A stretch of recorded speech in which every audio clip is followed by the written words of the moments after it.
قریب رحمۃ اللہ علیہ کہتے ہیں کہ ایک مرتبہ میں حضرت ابن عباس رضی اللہ عنہ کو لے کر ابو لہب کی گلی سے گزر رہا تھا۔ اس وقت حضرت ابن عباس نابینا ہو چکے تھے۔ وہ کہنے لگے کہ اے قریب، کیا ہم فلاں فلاں جگہ پہنچ گئے ہیں؟ میں نے عرض کیا کہ آپ اس وقت وہیں پر ہیں۔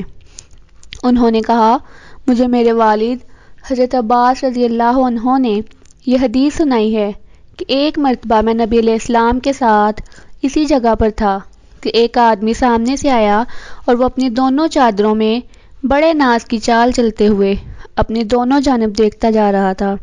اسے اپنا آپ بہت اچھا لگا اور وہ خود پسندی میں مبتلا ہو گیا۔ اچانک اللہ تعالیٰ نے اسے اسی جگہ زمین میں دھنسا دیا۔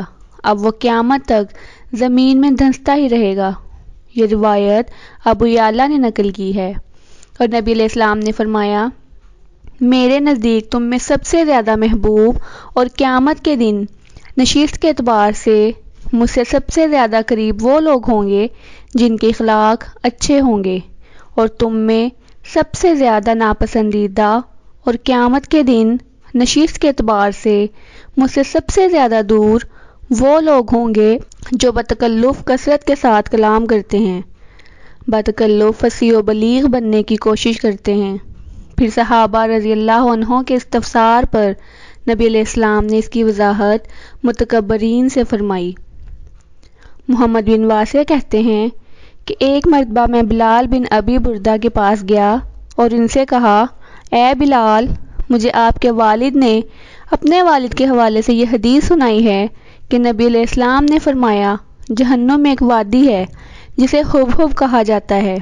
اللہ تعالیٰ پر حق ہے کہ اس میں ہر متکبر اور سرکش انسان کو ٹھہرائے، اس لیے اے بلال، تم اپنے آپ کو اس میں ٹھہرنے والوں میں شامل ہونے سے بچانا۔ اور یہ روایت ابو یعلا اور طبرانی نے نقل کی ہے اور حاکم نے اس کی تصحیح کی ہے۔